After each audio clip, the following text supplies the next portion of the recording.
Welcome to the Business Building Blocks podcast, where we talk about struggles and celebrations that leaders and entrepreneurs experience on their journey to success.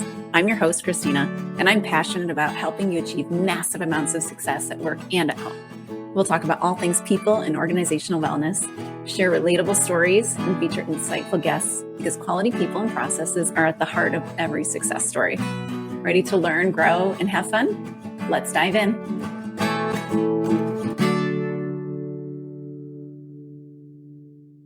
Hello and welcome to the Business Building Blocks podcast. I'm your host, Kristina Schmitt. Every question you get asked is waste. How does that feel when I say that? I remember the first time I heard it, I would say very early in my career, and I was learning lean manufacturing, and we were learning process improvements, which is what it is. And our trainer, or our sensei, whatever you want to call him, our trainer was saying, every question you get asked is waste. And when you start to look at questions like that, you start to think about them a little bit differently. Now, I want to make sure that you don't think that we're trying to get people to ask less questions. Overall, kind of, yes. But really what it is we want them asking the right questions or better questions. And we want to take a burden off of them, which then takes a burden off of us. So what do I mean by that? All right, when somebody is coming and asking you a question, it means that they have no way to find the answer, or there's something that is undefined, or something that is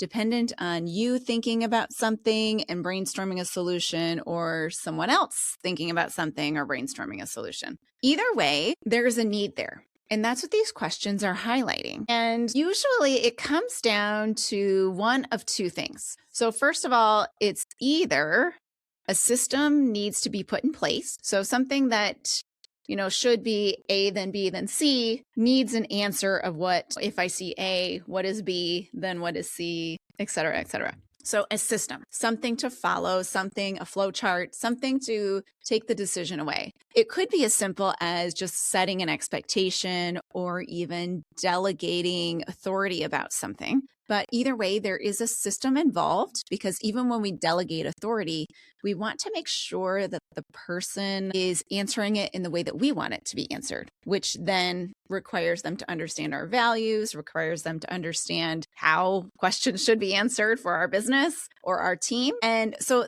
that is a system, and it's a system of behaviors, but really all systems are.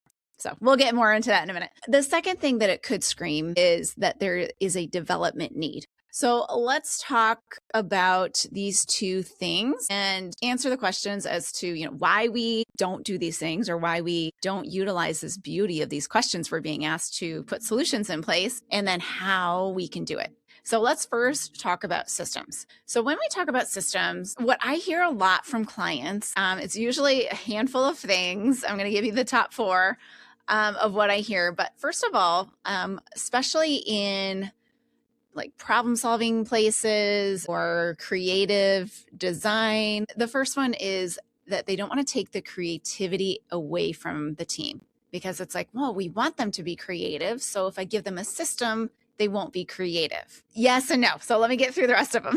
Okay. The second one, they don't want to dumb everything down. They're saying we hire great people. They're great problem solvers. They can do this. We don't have to tell them the answer. And if we dumb everything down to like the simplest way to do it, then anybody could do it. But we want that expertise doing it. Fair, but I'm going to say there's a but to it. Number three, they don't see the need, which is true. It happens because sometimes, we just continue on the path that we're on and we're just used to answering these questions. We get into this rhythm, this pattern. Or number four, they don't have time. Okay, so let's take all these as one lump for right now, and then we'll dig into some details. Okay, so let's talk about our brains. When our brains function, we have a lot of things that are on autopilot. There's some discrepancy as to what that percentage is, but I've heard as much as 95% of what our brains do is an automated system, right? And that is because it takes a lot of energy for your brain to actively deal with something. And this is the same thing as questions. So there's a lot of energy required, a lot of thought, a lot of time required to come up with a solution, to discuss what the problem is and to have an answer. and to take it from I'm not sure to here's the response. And the more time that we spend on kind of simple or repeatable things, the less time we're spending or the less energy we have to spend on the complex or even proactive things. So when we talk about not wanting to take the creativity out of somewhere or even dumbing everything down, let's think about what we're doing and what kind of money we're spending when we're asking people to use creativity to schedule vacation time, or we're asking them to use creativity to solve like a pretty basic, maybe programming problem that maybe could be fixed by saying this is a standard loop that we put into each program or something along those lines. So I'm not a programmer. I did not do well in those courses, but there are standard loops that you can utilize or standard ways to approach it. And sometimes we're not necessarily even giving people the how, but we're giving them deliverables. So I have one client who their job is to build custom machinery, but they run everything through the same system. So what that does is it takes those deliverable questions, like what do I need to give to the next person? It takes those questions away. So when they just have to answer questions, then they say, okay, well, I need to make sure the drawing has these things on it. So I do that. I can be super creative in that box, but I don't have to come up with the list that I have to go be creative about, because now I have to be creative about this list creation and also how I'm going to deliver each list. So what happens is that people get worn out creating the list, or they don't think of everything, because not everybody's going to think of everything because they've been through different levels of experiences. So now if everybody's creating their own deliverable list and then also having to be creative about what they're delivering, they're wearing themselves out, or they're wasting more time, or you have an inconsistent product going to the next stage, which is dangerous. It's what creates redoing, and it's what creates customer problems. It's what creates quality problems, and it causes more havoc and more needs for questions than you really need to have. So in this effort to promote creativity, to say, hey, we're not taking all of your thought away, we're letting you do this the way you want to do, we're actually burdening them more. Because what we're doing is we're saying you have to create the system and create the really creative solution for it. So we're actually probably getting less creative solutions because they've burnt out on step one of creativity, which is creating the deliverable list, or wasting time answering questions about, can I take this personal time off, or some simple things that could have simple systems and solutions. So the same goes with when we say we don't want to dumb everything down because we have high quality people. Those high quality people shouldn't be spending their time on running 2,000 parts that need to go out to the customer that we make once a month. That's repeatable. So if you can create systems around those 2,000 parts that anyone can do, so use your creative, high-skilled person to create a jig and write the program and maybe do a one-off like check-in each run or something, like a runoff, a first piece approval system. So have them do that stuff, and then anyone else can run it. Or it can run on an autopilot while they're doing something that's more valuable, that is higher value, problem solving, creating another process that could run without them. And now when you get that big project, or you have that new program that's coming up and you need that person's time, you're not taking away from standard production runs or from, the basic everyday things that need to happen. And we're using their time and their energy to solve our real problems. What it really comes down to is this is the 80-20 rule, or the Pareto principle, because it really does apply to everything. So when we can spend 80% of our time on 20% of the work, that sounds weird, doesn't it? That's what we want them to do, because those 20% of the things are the things that we need to be managing. But if we're having to manage 100% of everything because we don't have any systems around it, now we're We're just spending a lot of time doing systemical things. So what does this have to do with waste? So when we think about all that waste, I've talked about, the waste of rework loops and the waste of kind of using higher skilled time and energy, or utilizing that higher skilled time and energy towards something that isn't requiring of it, that could be systemized. Now we've wasted that time and energy on something that didn't need it. So it really is about greater efficiencies of your time, of your team's time, of your leader's time, so that problems are solved. We make the time to deal with and problem solve these bigger things and do proactive things and move our business ahead.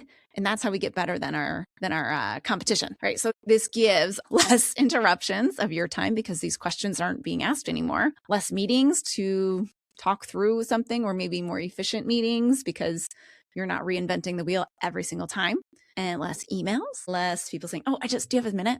Right? Because all of that takes time away from real problem solving of real things. The don't have time part comes in because if we're spending all of our time working on things that maybe should be systemized, we're not doing the other problem solving. So sometimes you have to bite the bullet and say, this is the thing I have to attack. I'm going to attack this thing and I'm going to be better for it. Where our team is going to be better for it. And we're going to put this solution in place. And now I have more time because I'm not spending 5 hours a week on dealing with this thing that doesn't need me. Now, they don't see the need. This happens to a lot of us, especially when you start thinking of working geniuses that are in the ET range. A lot of people have that. There are times when people don't see needs because it's like, here's the thing, this is how we do it, and this is how we run it. I'm not saying that all ETs don't see the problem, but they sometimes just do as it's written, and they're not thinking, they're not taking the step back to say, why isn't this running as smoothly as I want it to? And they're not seeing the need. So this is where these questions are your gold. If you are being asked 100 questions a day, what are those questions? Who's asking them? What are they addressing? What are they asking about? And let's do something about those questions. So that's where when we start seeing things of the questions are highlighting the waste. This is where waste identification. And so the whole principle of running things efficiently is basically saying, okay, it should run on this smooth process or road, we'll say, but every question you get asked is another bump. Okay, so what we want to do is say, okay, what's this bump? Let's remove that bump. What's this bump? Let's remove that bump. So the more questions we're asked, the more bumps we're able to see. So this is the system question. Now let's talk about, because sometimes questions, maybe there is a system around it. Maybe you've created that already, but questions can also highlight a need for development. So let's talk about that. I have mentioned this before that typically development needs, or if you're seeing somebody not meeting an expectation somewhere, is either a skill set thing. So it's either skill or a will problem. Both of those have development needs to them. So we tend to think, well, skill set, oh, they don't have it, boom, move on. That's not the case, right? That's a development need first. Or will, oh my gosh, they don't want to do it, so they don't have the will to do it, then gosh, they're not the right person. But that can also scream a development need. But really what this is it's saying, I need to coach this person, right? And coaching, let's clarify what that is. Coaching is asking a series of questions to help that person understand the problem or identify the root cause, and then grab from their own brain power, because they probably have it, and solve the problem. So if somebody is coming to you with questions, it's usually screaming one of these two things. So if it's a skill question, what you're going to do is you're going to start asking them these questions. If somebody comes to you with a question, now it's your job to ask questions. So you should flip into coaching mode rather than telling them the answer. I know we like to tell answers because it's faster, it seems easier. Sometimes we just really like doing it, or it seems super obvious. But when we answer questions, we just make that easy. We make that the easy path. So that's actually the will part too. So when we have always just answered the questions for people, now they know that that's the way they get the answer. That is what we've taught them, and that's what they've learned. I had a client talk to me about, they're like, this one guy, he's always asking me questions. He's like, oh, what do we use for this? And it's like, it's on the poster. It's on the poster of the, screws element poster thing that's posted in the room. And it's like, okay, well, do you always just tell him the answer? He's like, well, yeah. And I said, okay, well, what do you think you should do? So I coached the coach, right? So he's like, okay, well, how about I'm just going to walk him over to the poster and say, here's the poster. What do you think? All right. So now he's having to reteach himself to ask a question first, maybe train the person second, and essentially just behave differently. And so he's training himself and training the person, right? And this is because of coaching. So if people are asking you for questions, you start asking questions. And now we put our little detective hats on and we start to find what the answer is. We start to find what the problem is really. And then we can put a solution in place. So when it's a development need, what we might identify is that maybe this person has not learned this skill. Maybe they don't know this language well. So it might be that they have to go and learn more. They might have to go to a training program, which is great. You want to be training your people. You want to be developing them.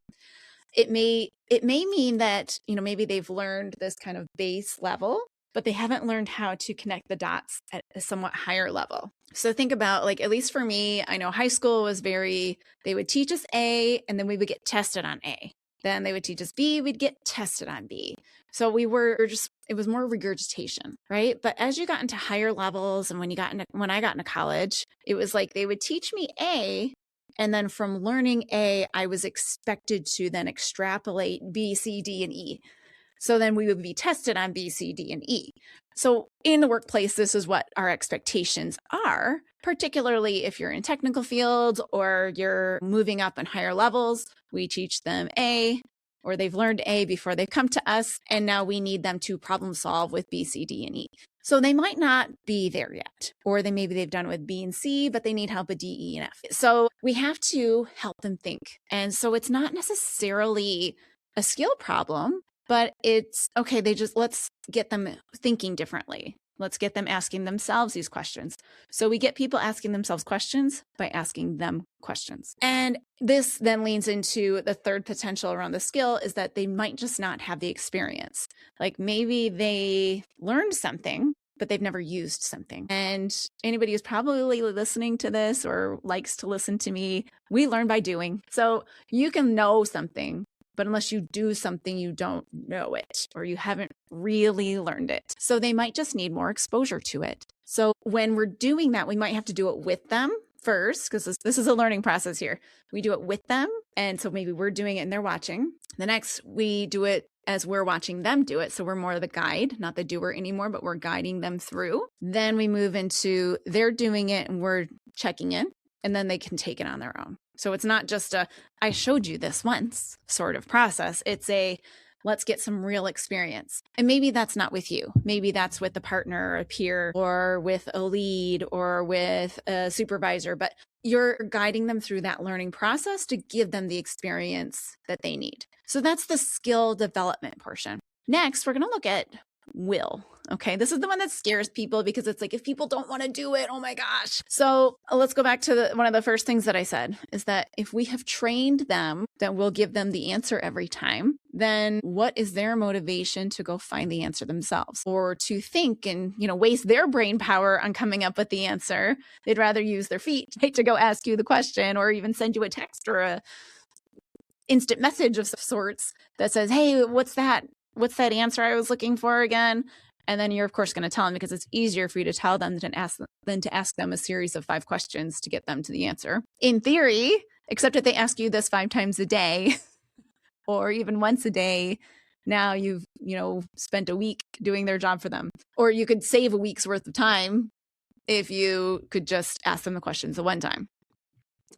All right. And the second part with the will is that they may not have the confidence to do it. Now, I feel like this is actually more of a problem than we realize because there's a lot of times when people are just very unsure of themselves. And that can be because they've got some confidence things, or maybe they've been yelled at or ridiculed or somehow punished. So a negative consequence of sorts around trying something. Maybe you've given them that negative consequence for trying something and not asking you. Maybe you actually like to give the answers, and so therefore you want them to come to you. But either way, when they don't have the confidence to say, yes, this is the answer, then you need to help them develop that, because that's going to help them not just in this one problem. It's going to help them through their whole role with you. And it's going to help them in life too, when they start to gain more confidence. Now, people gain confidence by doing something and being successful at it, right? So you get more reps on doing it and more proof that you've done it correctly. So again, coaching, get them to think about it. And you're going to say, okay, well, what are your thoughts on how you'd approach this? And they might just be like, tell you their thoughts. And you say, yes, that's exactly how I'd approach it. Or, you know what, that's a great idea. I wouldn't have done it that way, but that sounds great. So go do it. And so sometimes it's that simple. And that encouragement from you, plus their experience of doing it, helps lock in that learning, and it locks in that confidence as well. All of these questions are always this opportunity for coaching and for problem solving and for putting solutions in place that are permanent and giving you that ability to free up time for those proactive things rather than always the reactive things, and for creative opportunities and for bonus learning, all of this stuff. So questions are, yes, they're waste. They're a highlight of waste, but they're such a wonderful opportunity for you to make your business better. And I want you to use them. So what are you going to do? This is my assignment for you. If you can't think of a question that you're asked of right away, because there's probably, if you really take and reflect, you might be able to just say, gosh, I am asked a question about this all the time. So I want you to just pick a period of time. It could be a day, could be 2 days, could be a week. I want you to write down every question you get, and bonus points if you write down who asked it. Okay, you don't have to, but you might see a trend there. But just start writing down what kind of questions you're asked. At the end of that period of time, look at them. Just say, okay, what kind of questions did I ask? Is there a trend of who or which department or which kind of area of work or at which level in my business or about a certain machine or a certain topic? Just look for a trend, and it can be bucketed into any kind of trend. If you like Post-it notes, this is a great opportunity to grab all your Post-its and stick them all over the wall and really see, okay, where are the trends? Then just pick something and say, okay, what is this? I would recommend pick something small, pick something easy, because you want a win. So what is the simplest thing, like the low-hanging fruit that you can just grab a hold of and say, okay, what are we going to do about this? I am going to recommend that you bring a small team in, because yes, you could put the process in place, but the best change management and the best systems come together when you have a group. So bring your small team in and say, hey, we ask questions about this a lot. What are we questioning here? What's the problem? Get to a root cause. Just figure out what it is. Hey, we don't know what you're going to say, or we, know that it might be this or that, but we're not sure. Okay, how do we clarify that? You might end up with a flow chart. You might end up with just saying, this is what we use. Back to the 80-20 rule. If this is what you use 80% of the time, fantastic. Create the little question box in the flow chart that says, did that work? Yes. Okay, keep going. Did that work? No. Problem solve. Bring it to somebody. You're essentially just giving them the path for 80% of the work. And then now you or your leaders or your tech experts are only having to deal with the 20%, not the 80%. So process flow it, put it out there, get everybody excited about it, because they're going to be excited to be able to answer questions themselves and to not have to bug you all the time. And you're going to be excited because you're not going to be asked those questions all the time. And now their brain power is freed up to do more problem solving that are of higher level problem solving, or think outside the box to answer a different question that has been asked all the time and come up with a creative solution or do something on a proactive level. So I want to know how this worked for you. So if you are trying this, grab a hold of something, grab a hold of a question that you're being asked all the time, and bring in your small team, problem solve it, and get that system out there, because you're going to help yourself, you're going to help your team, and you're going to help your business just do better. If you enjoyed today's episode, or if you know somebody who has too many questions being asked of them, then share this episode with them, share it with a friend, share it with a family member or coworker, and like it, subscribe, and leave a review or a comment on the YouTube. I really enjoyed chatting with you today, and I will see you on the next episode of the Business Building Blocks podcast. Thanks for tuning in to the Business Building Blocks podcast. If you enjoyed this episode, make sure to subscribe so you don't miss what's next. If you found value in our conversation, please leave a quick review, like, or share. It helps us reach more amazing listeners like you. For more resources and insights, visit KristinaSchmitt.ca, where you can find tools and support to empower your leadership journey. Thanks again for listening, and we'll see you in the next episode.